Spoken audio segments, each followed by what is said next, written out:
यार आप पाकिस्तान के बारे में, पाकिस्तानियों के बारे में हर वक्त लेक्चर झाड़ते रहते हैं कि वो ऐसे हैं, वो वैसे हैं। आप पाकिस्तान के बारे में जानते क्या हैं? मैंने आपको शुरू में कह रखा था कि यार पाकिस्तानियों को ना मैं खुद से भी अच्छा जानता हूँ। मैंने पीएचडी कर रखी है आप लोगों पे। कैसे जानते हैं? छोड़ो ये राज की बातें हैं, फिर कभी। बताएं ना यार। ये इस तरह पूछो, रिक्वेस्टाना अंदाज में, मौदबाना अंदाज में। अबे बता यार। बता रहा हूँ, मैं पाकिस्तानियों को खुद से इसलिए ज़्यादा जानता हूँ कि मेरे अब्बू पाकिस्तानी है।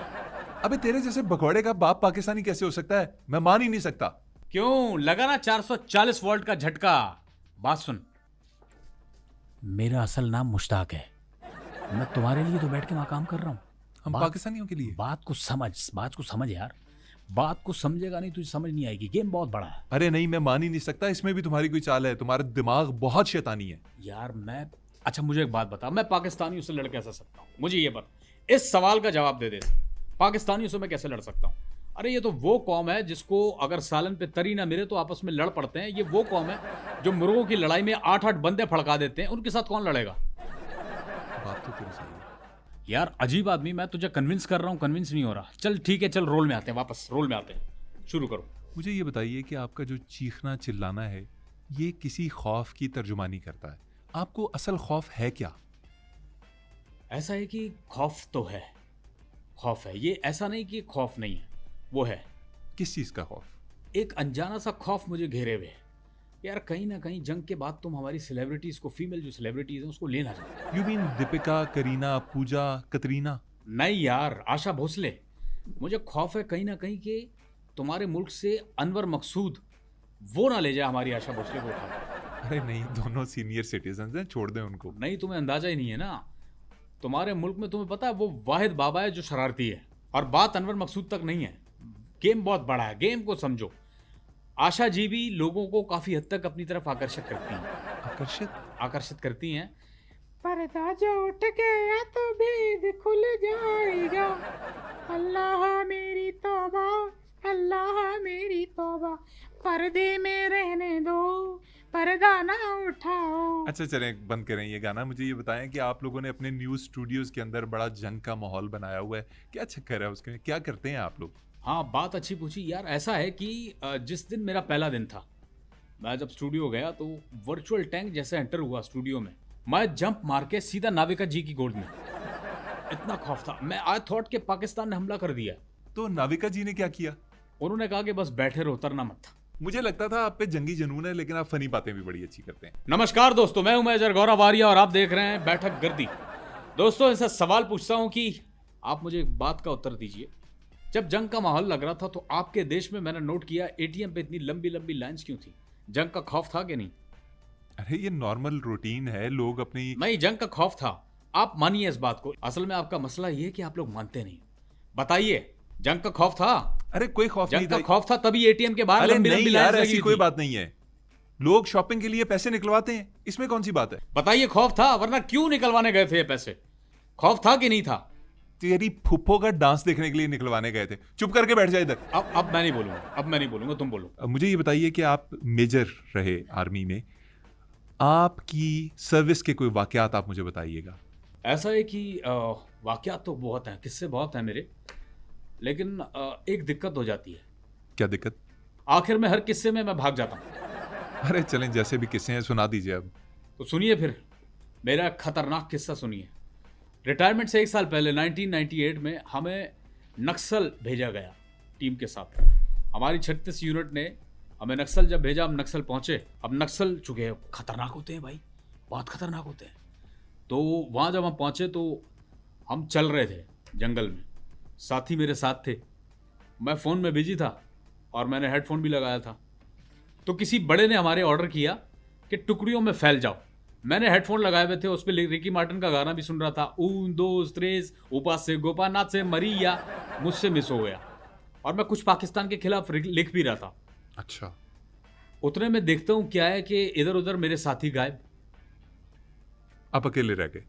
भाई साहब क्या देखता हूँ, पता नहीं कहाँ से एक बंदूक की नाली मेरी कमर के नीचे वाली जगह पे आके टच होती है और आवाज आती है, कौन हो? अच्छा। मैंने तुरंत दिमाग लगाया, क्योंकि हूं तो मैं हरामी। मैंने कहा मैं यहाँ पे अपनी फैमिली के साथ पिकनिक पे आया हुआ था, रास्ता भटक गया हूँ। उसने कहा कि आओ मैं तुम्हें रास्ता दिखाता हूँ, लेकिन मुझे शक हो गया कि उसको शक हो गया मुझ पे। कैसे? मैंने पैंट नहीं पहनी हुई थी। तो यार पैंट ना पहनने से कौन पहचान सकता है कि आप फौजी हो या नहीं हो? क्योंकि मैंने शर्ट पहनी हुई थी। फिर क्या हुआ? फिर क्या, मैंने तो ट्रेनिंग कर रखी, मैं ठहरा तेज। अब ट्रेनिंग हमने इसी दिन के लिए तो कर रखी है, और कब काम आएगी। मैंने भाई साहब पलट के बंदूक की नाली पकड़ी, झट से पकड़ी और फट से लात मार के जिगर में जमीन के बल उल्टे मुंह गिर गया। कौन वो? नहीं यार, मैं। मौका ही नहीं दिया उसने, बेवकूफ के बच्चे ने। मौका मुझे देते तो मैं देखता। मैं भी, सही बात है यार, सही कहते हैं, मैं डफर का डफर ही हूँ। बस आप उससे बातें करवा लो। उसके बाद 2 साल में नक्सल बागियों की कैप्टिविटी में रहा। 2 साल आप कैप्टिविटी में रहे? बड़ा जुल्म करते होंगे, बड़ा काम करवाते होंगे। नहीं, क्या मजाल उनकी काम। भरम मेरा था, वहां चॉइस मेरी चलती थी। मसलन? ऐसे ही थोड़ी ना। देखो, गेम को समझो। जब तक आप गेम को नहीं समझोगे आपको कुछ समझ नहीं आएगा। वहां मैं रहा हूं भरम से, फुल भरम से। चॉइस मेरी होती थी। मैं अब आपको उदाहरण कैसे दूं?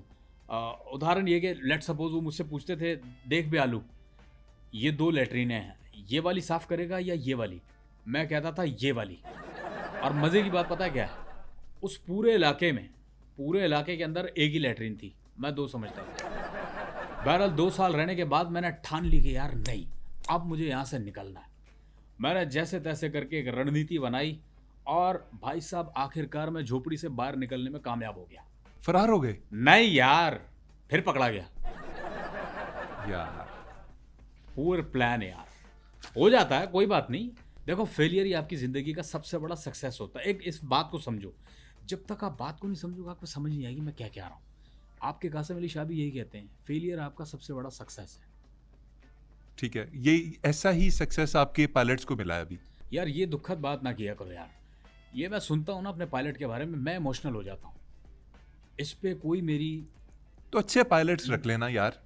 I am speechless. मैं इस पे बोलूँ क्या? काश हमारे पास आपके मुबशिर लुकमान जैसे पायलट होते। अगर आपकी सेना के ना होते, मुबशिर जैसे होते, कम से कम हम उसकी, चलो कोई बात नहीं, 3 गद्दी लगा देते, वो चला लेता जहाज। वो बड़ा अच्छा उतार लेता है, चला लेता। हाँ, वो खासा मजाक भी उड़ा रहे थे आपके पायलट्स का कि आप मजाक उड़ाने से देखो, आई डोंट केयर। हमारा आप जितना मजाक उड़ाओ, हमें कोई फर्क नहीं पड़ता, क्योंकि हमारा लक्ष्य एक है। और वो क्या है? नाकामी, मुंह की खाना। हो जाता है, प्लान्स बहुत सारे फेल हो जाते हैं, आप बनाते कुछ हो कुछ जाता है, ये चलता है। मुझे ये बताइए कि आप जैसे वॉर मॉन्गरर्स की मौजूदगी में इंडिया और पाकिस्तान का अमन कितनी दूर है? अब गेम को समझो, गेम क्या है, गेम क्या होने जा रहा है। As a so called geopolitical and strategic expert, Pakistan और इंडिया का जो अमन है वो इतना ही दूर है कि जितना मुझसे दूर इज्जत है।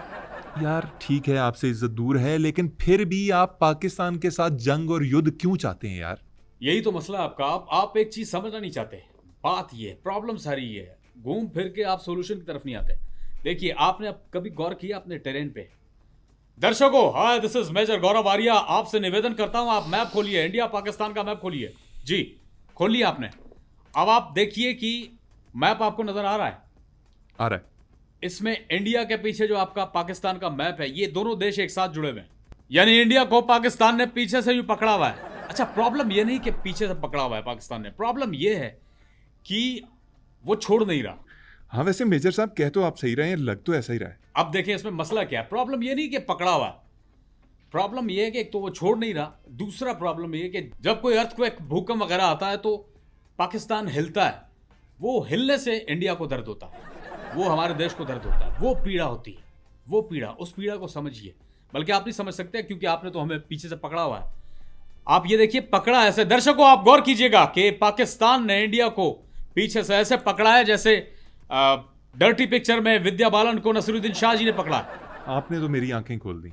वो टेरेन में, वो ये सारा गेम को आप समझ नहीं रहे। जब तक गेम को आप समझेंगे नहीं, आपको समझ नहीं आएगा। ये टेरेन जो, इसमें भूकंप से कंपन पैदा होता है। मैं फिर एक बार फिर दर्शकों आपको एक बार फिर बता दूं कि जब कंपन पैदा होता है हमारी टेरेन में, तो पाकिस्तान ने जो इंडिया को यूं पीछे से पकड़ा, उस कंपन के पैदा होने से इंडिया को पेन होता है, इंडिया को दर्द होता है। ये बात नहीं समझ रहे आप, आपकी बुद्धि में ये बात नहीं जा रही।